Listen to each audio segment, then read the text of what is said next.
ഇഫ്താറിൻ്റെ സമയത്തൊക്കെ വളരെ ഈസി ആയിട്ട് ഉണ്ടാക്കിയെടുക്കാൻ പറ്റുന്ന ഒരു ചിക്കൻ റോളിൻ്റെ റെസിപ്പിയാണ് ഇന്ന് കാണിക്കാൻ പോകുന്നത്. അപ്പോൾ അതിനായിട്ട് ഞാനിവിടെ ചിക്കൻ കഴുകി എടുത്തിട്ടുണ്ട്. എല്ലില്ലാത്ത പീസ് ഇതുപോലെ ചെറിയ പീസായി കട്ട് ചെയ്ത് എടുത്തിട്ടുണ്ട്. ഏകദേശം ഒരു 200 ഗ്രാം ചിക്കൻ ഉണ്ടാവും. അതിലേക്ക് നമുക്ക് 1 ടേബിൾ സ്പൂണോളം കാശ്മീരി മുളക് പൊടി ചേർത്ത് കൊടുക്കാം. അതുപോലെ തന്നെ ഒരു 1/4 സ്പൂണ് മഞ്ഞൾപ്പൊടിയും പിന്നെ ആവശ്യത്തിനുള്ള ഉപ്പും പിന്നെ 1 ടീസ്പൂൺ അളവിൽ കുരുമുളക് പൊടി കൂടി ചേർത്തിട്ട് നന്നായിട്ടൊന്ന് മിക്സ് ചെയ്ത് കൊടുക്കാം.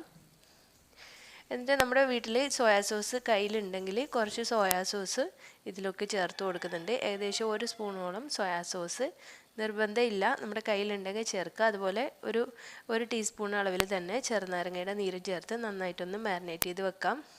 ഇനി ഒരു അരമണിക്കൂറൊക്കെ കഴിഞ്ഞതിന് ശേഷം നമുക്ക് കുറച്ച് ഓയിൽ ഒരു ഫ്രൈ പാനിൽ ഒഴിച്ചിട്ട് ഇത് നന്നായിട്ടൊന്ന് ഫ്രൈ ചെയ്തെടുക്കാം. അപ്പോൾ ചെറിയ ചെറിയ പീസ് ആയതുകൊണ്ട് തന്നെ നമ്മൾ ഹൈ ഫ്ലെയിമിൽ വെച്ചിട്ട് ഇളക്കുമ്പോഴത്തേക്കിന് ഇത് നന്നായിട്ട് കുക്കായിട്ട് വരും. ഏകദേശം ഒരു 10 മിനിറ്റ് കൊണ്ട് തന്നെ നമ്മുടെ ചിക്കനൊക്കെ നന്നായിട്ട് ഫ്രൈ ആയിട്ട് വന്നോളും. എപ്പോഴും നമ്മൾ സ്നാക്കൊക്കെ ചെയ്യുമ്പോൾ വേവിച്ചെടുക്കുന്നതിനേക്കാളും ടേസ്റ്റ് ഇതുപോലെ ഫ്രൈ ചെയ്തെടുക്കുമ്പോഴായിരിക്കും. അപ്പോൾ ചിക്കനൊക്കെ റെഡിയായി.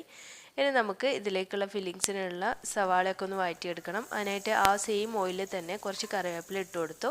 പിന്നെ ഏകദേശം ഒരു ചെറിയൊരു 3-4 അല്ലി വെളുത്തുള്ളി ചെറുതായിട്ട് അരിഞ്ഞതും പിന്നെ അതുപോലെ തന്നെ ചെറിയൊരു പീസ് ഇഞ്ചി ചെറുതായിട്ട് കൊത്തി അരിഞ്ഞതും കൂടി ചേർത്തു. പിന്നെ ഒരു 3 പച്ചമുളക്, നല്ല എരിവുള്ള പച്ചമുളകാണ്, 3 പച്ചമുളകിലേക്ക് ചേർത്ത് കൊടുത്തു. ഇതൊക്കെ നന്നായിട്ടൊന്ന് വഴണ്ടി വരുമ്പോൾ നമുക്കിതിലേക്ക് സവാള ചേർക്കണം. ഒരു 4 സവാള ഞാൻ ചെറുതായിട്ട് അരിഞ്ഞതാണിത്. അപ്പോൾ ഒരുപാട് സവാള ചേർക്കുന്നതിൽ നല്ലത് ചിക്കൻ കുറച്ച് കൂടുതലായിട്ട് നിൽക്കുമ്പോഴാണ് കൂടുതൽ ടേസ്റ്റ് ഉണ്ടാവുക ചിക്കൻ റോളിൽ. ഇതിൽ കുറച്ച് ഉപ്പ് കൂടി ചേർത്തിട്ട് നന്നായിട്ടൊന്ന് വഴറ്റിയെടുക്കാം.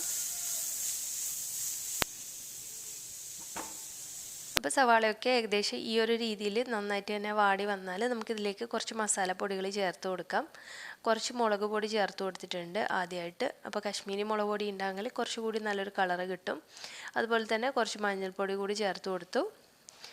നമുക്കിതിലേക്ക് വേണ്ടത് കുറച്ച് കുരുമുളക് പൊടിയാണ്. അപ്പോൾ നമുക്ക് എരിവിന് ആവശ്യത്തിനുള്ള കുരുമുളക് പൊടി ചേർക്കാം. പിന്നെ കുറച്ച് ഗരം മസാല കൂടി ചേർത്ത് കൊടുത്തിട്ടുണ്ട്.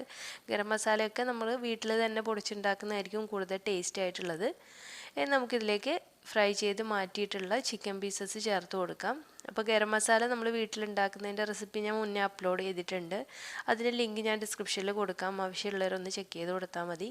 നന്നായിട്ടൊന്ന് മിക്സ് ചെയ്ത് കൊടുത്തതിന് ശേഷം അതിലേക്ക് കുറച്ച് മല്ലിയില കൂടി ചേർത്തിട്ട് ഫ്ലെയിം ഓഫ് ചെയ്യുകയാണ്.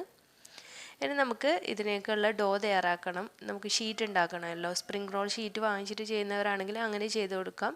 അല്ലെങ്കിൽ ഇതുപോലെ നമുക്ക് വീട്ടിൽ തന്നെ ഈസി ആയിട്ട് ഉണ്ടാക്കിയെടുക്കാം. അതിൻ്റെ വീഡിയോ വിട്ടുപോയതാണ്, അപ്പോൾ ഡിലീറ്റ് ആയിപ്പോയതുകൊണ്ടാണ്. ഞാൻ ഏകദേശം ഒരു 1.5 കപ്പോളം മൈദയും ഒരു 1/4 കപ്പിൻ്റെ അടുത്ത് ഗോതമ്പ് മാവും കൂടിയിട്ട് കുറച്ച് സൺഫ്ലവർ ഓയിൽ ഒഴിച്ചിട്ട് നന്നായിട്ട് ചപ്പാത്തിക്ക് കുഴക്കുന്നത് പോലെ കുഴച്ചെടുത്തിട്ടാണ് നോർമൽ വാട്ടർ വെച്ചിട്ട്.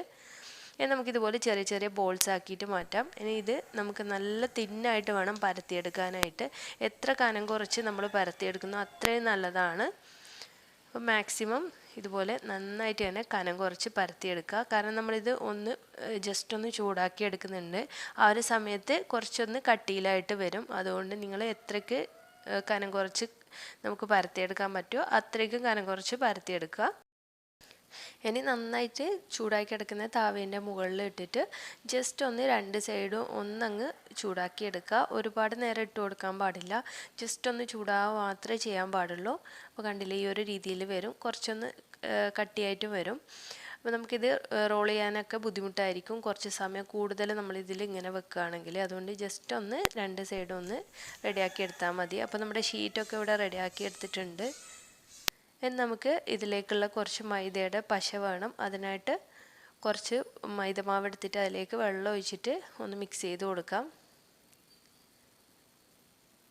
അപ്പോൾ ഈ ഒരു രീതിയിൽ നമുക്ക് റോള് ചെയ്യുമ്പോൾ അതിൻ്റെ സൈഡിലൊക്കെ ഒട്ടിക്കാൻ വേണ്ടിയിട്ടാണ് ഇത് തയ്യാറാക്കി എടുത്തിട്ടുള്ളത്. അപ്പോൾ നമ്മുടെ ഫില്ലിങ്സ് റെഡിയായി, അതുപോലെ മൈദയുടെ ഈ ഒരു ഗമ്മ് റെഡിയായി. നമുക്കിത് റോൾ ചെയ്തെടുക്കാം. അപ്പോൾ ഓരോ ഷീറ്റ് എടുക്കുക, എന്നിട്ട് സെൻറ്ററിലല്ല കുറച്ചൊന്ന് താഴ്ത്തിയിട്ട് വേണം നമ്മളിത് ഫില്ലിങ്സ് വെച്ച് കൊടുക്കാനായിട്ട്. അത്യാവശ്യം നന്നായിട്ട് തന്നെ ഫില്ലിങ്സ് വെച്ചാലാണ് കഴിക്കുന്ന സമയത്ത് നല്ല ടേസ്റ്റ്. പക്ഷെ ഫില്ലിങ്സ് പുറത്ത് വരാൻ പാടില്ല. അതുകൊണ്ട് തന്നെ നമ്മൾ ശ്രദ്ധിച്ചിട്ട് വേണം ഇത് ചെയ്യാനായിട്ട്. അപ്പോൾ ഈ ഒരു ഭാഗത്ത് ഇതുപോലെ മൈദയുടെ ഈ ഒരു പശ വെച്ച് കൊടുക്കുക. അതുപോലെ ഈ നേരെ ഓപ്പോസിറ്റ് സൈഡിലും പിന്നെ രണ്ട് സൈഡിലും നമ്മൾ ഇതുപോലെ ഒന്ന് മടക്കി കൊടുക്കണം.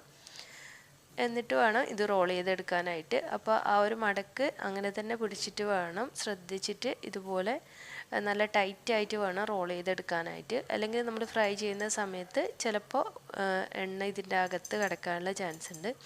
അതുകൊണ്ട് നമ്മൾ ശ്രദ്ധിച്ചിട്ട് ഈ ഒരു രീതിയിൽ തന്നെ ചെയ്യുക. എന്നിട്ട് നന്നായിട്ടൊന്ന് പ്രസ് ചെയ്ത് കൊടുക്കുക. അപ്പോൾ നമുക്ക് ഫസ്റ്റ് ടൈമൊക്കെ ചെയ്യുമ്പോൾ 1-2 ചെയ്യുമ്പോൾ കുറച്ചൊരു ബുദ്ധിമുട്ടുണ്ടാകും, സൈഡിൽ ഹോൾസൊക്കെ വരും. അപ്പോൾ നമ്മൾ ഇതുപോലെ ജസ്റ്റ് ഒന്നിങ്ങനെ പ്രസ് ചെയ്ത് കൊടുത്താൽ മതി. നമ്മുടെ ഷീറ്റ് കുക്കായിട്ടില്ല, അതുകൊണ്ട് തന്നെ നമുക്ക് പെട്ടെന്ന് തന്നെ ഒട്ടിക്കിട്ടും.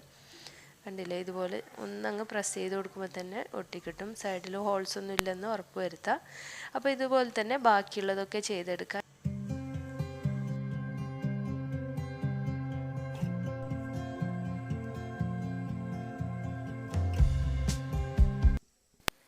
ഇനി നമുക്ക് 2 മുട്ടയുടെ വെള്ള എടുക്കാം. അപ്പോൾ വെള്ളയും മഞ്ഞയും വേണമെങ്കിൽ ചേർക്കാം.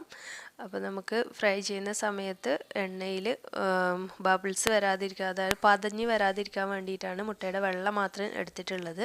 2 മുട്ടയുടെ വെള്ള, അതിലേക്ക് കുറച്ച് ഉപ്പും കുറച്ച് കുരുമുളക് പൊടിയും ചേർത്ത് കൊടുത്തിട്ടുണ്ട്.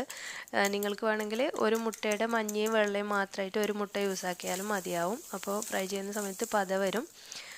പിന്നെ നമുക്ക് വേണ്ടത് ബ്രെഡ് ക്രംസ് ആണ്. ഇത് ഞാൻ വീട്ടിൽ തന്നെ ഉണ്ടാക്കി വെച്ചിട്ടുള്ളതായിരുന്നു. നമുക്കൊരു 2 മാസം വരെയൊക്കെ ഫ്രിഡ്ജിൽ സൂക്ഷിക്കാം. സ്നാക്സ് ഒക്കെ ഉണ്ടാകുമ്പോൾ ബ്രെഡിൻ്റെ സൈഡ് വശം ഉണ്ടാവുമല്ലോ, അതൊന്ന് മിക്സിയിൽ കറക്കിയെടുത്തിട്ട് നന്നായിട്ടൊന്ന് ചൂടാക്കിയിട്ട് എടുത്ത് വെച്ചിട്ടുള്ളതാണ്.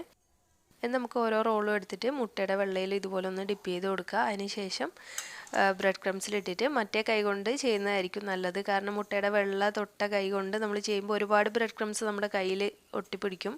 അതുകൊണ്ട് ഡ്രൈ ആയിട്ടുള്ള കൈ കൊണ്ട് ഇതുപോലെ ഒന്ന് കോട്ട് ചെയ്തെടുക്കുക. ഇപ്പോൾ കണ്ടില്ലേ, ഇതുപോലെ നമുക്ക് ബാക്കിയുള്ളതൊക്കെ ചെയ്തെടുക്കാം. നന്നായിട്ട് തന്നെ ബ്രെഡ് ക്രംസ് കൊണ്ട് കോട്ട് ചെയ്ത് കൊടുക്കുക.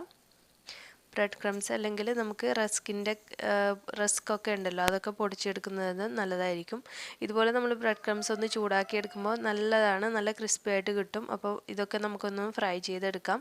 ഇത് നമുക്ക് വേണമെങ്കിൽ ഫ്രീസറിൽ സൂക്ഷിക്കാം. ഇതുപോലെ തന്നെ ആവശ്യമുള്ള എടുത്തിട്ട് ഫ്രൈ ചെയ്തെടുത്താൽ മതി. ഒരു 2 ആഴ്ചയൊക്കെ നമുക്കിത് ഫ്രീസറിൽ ഈസി ആയിട്ട് സൂക്ഷിക്കാനായിട്ട് പറ്റും. അപ്പോൾ നന്നായിട്ട് ചൂടായി കിടക്കുന്ന എണ്ണയിലേക്ക് നമുക്ക് ഓരോ റോൾസ് ഇട്ടിട്ട് ഫ്ലെയിം മീഡിയം ഫ്ലെയിമിലാക്കി വെക്കാം. അപ്പോൾ പെട്ടെന്ന് തന്നെ ബ്രെഡ് ക്രംസ് ഉള്ളതുകൊണ്ട് പെട്ടെന്ന് തന്നെ ഇത് കളർ ചേഞ്ച് ആവും. അതുകൊണ്ട് മീഡിയം ഫ്ലെയിമിൽ ഫ്രൈ ചെയ്തെടുക്കുന്നതായിരിക്കും നല്ലത്. അതുപോലെ തന്നെ ഒരുപാട് എണ്ണയിൽ നമ്മൾ ഫ്രൈ ചെയ്യുന്നതിൽ നല്ലത് കുറച്ച് എണ്ണ വെച്ചിട്ട് ഫ്രൈ ചെയ്യുന്നതായിരിക്കും. കാരണം ബ്രെഡ് ക്രംസ് ഒക്കെ എണ്ണയിൽ വീഴുന്നതുകൊണ്ട് തന്നെ എണ്ണ പെട്ടെന്ന് തന്നെ ചീത്തയാവും. കട്ട്ലേറ്റ് അതുപോലെ ഇതുപോലുള്ള ഐറ്റംസ് ഒക്കെ ചെയ്യുമ്പോൾ നമ്മൾ കുറച്ച് എണ്ണയിൽ ചെയ്യുന്നതായിരിക്കും കൂടുതൽ നല്ലത്. അപ്പോൾ എല്ലാ സൈഡും നല്ല രീതിയിൽ ഫ്രൈ ആയി, അതുപോലെ തന്നെ നല്ലൊരു ഗോൾഡൻ ഷെയ്ഡൊക്കെ വരുമ്പോൾ നമുക്കിത് എണ്ണയിൽ നിന്ന് മാറ്റി കൊടുക്കാം. അപ്പോൾ ഒട്ടും തന്നെ എണ്ണ കുടിക്കുന്ന പ്രശ്നങ്ങളൊന്നും ഉണ്ടാവില്ല. നല്ല ക്രിസ്പി ആയിട്ട് ഇരിക്കുന്നത് നിങ്ങൾക്ക് ഫസ്റ്റിൽ കണ്ടല്ലോ വീഡിയോയിൽ, നല്ല ക്രിസ്പി ആയിട്ടും നല്ല ടേസ്റ്റി ആയിട്ടുള്ളൊരു റോള് തന്നെയാണ്. അപ്പോൾ നമ്മുടെ ചിക്കൻ റോളൊക്കെ ഇവിടെ റെഡി ആയിട്ടുണ്ട്. പല രീതിയിൽ നമ്മൾ ചിക്കൻ റോൾ തയ്യാറാക്കിയിട്ടുണ്ടാവും. അപ്പോൾ ഈ ഒരു രീതിയിൽ ചെയ്തിട്ടില്ലെങ്കിൽ തീർച്ചയായിട്ടും ഒന്ന് ട്രൈ ചെയ്ത് നോക്ക്. അപ്പോൾ നമ്മൾ ഇത് മുഴുവനായിട്ട് ഇപ്പോൾ ഫ്രൈ ചെയ്യുന്നില്ലെങ്കിൽ നമുക്കിതുപോലെ സിപ്ലോക്ക് ബാഗിലാക്കിയിട്ട് ഫ്രീസറിൽ സൂക്ഷിച്ച് പിന്നീട് നമുക്ക് ആവശ്യമുള്ളപ്പോൾ എടുത്തിട്ട് തണുപ്പ് പോയതിന് ശേഷം ഫ്രൈ ചെയ്തെടുത്താലും മതി. അപ്പോൾ ഇത്രയാണ് നമ്മുടെ ചിക്കൻ റോള്. അപ്പോൾ നോമ്പൊക്കെയാണ്, എല്ലാവരും ഒന്ന് ട്രൈ ചെയ്ത് നോക്കുക. ട്രൈ ചെയ്യുന്ന സമയത്ത് എന്തെങ്കിലും ഡൗട്ട് ഉണ്ടെങ്കിൽ നിങ്ങൾ കമൻറ്റ് ബോക്സിൽ ചോദിച്ചാൽ മതി, ഞാൻ റിപ്ലൈ തരാം. അതുപോലെ തന്നെ ഒരുപാട് ഇഫ്താർ റെസിപ്പീസൊക്കെ മുന്നേ അപ്ലോഡ് ചെയ്തിട്ടുണ്ട്. അതൊക്കെ കാണാത്തവരുണ്ടെങ്കിൽ അതിൻ്റെയൊക്കെ ലിങ്ക് ഞാൻ ഡിസ്ക്രിപ്ഷനിൽ കൊടുക്കുന്നുണ്ട്. ഒന്ന് പോയി കണ്ടു നോക്കുക, എന്നിട്ട് ട്രൈ ചെയ്ത് ഫീഡ്ബാക്കൊക്കെ അറിയിക്കുക. അതുപോലെ ചാനൽ ഇതുവരെ സബ്സ്ക്രൈബ് ചെയ്യാതെ കൂട്ടുകാരെങ്കിലും ഉണ്ടെങ്കിൽ എൻ്റെ വീഡിയോസൊക്കെ ഇഷ്ടമാണെങ്കിൽ ഒന്ന് സബ്സ്ക്രൈബ് ചെയ്ത് സപ്പോർട്ട് ചെയ്യുക. അപ്പോൾ ഇനി മറ്റൊരു നല്ല വീഡിയോ ആയിട്ട് വരുമ്പോഴേക്കും താങ്ക് യു.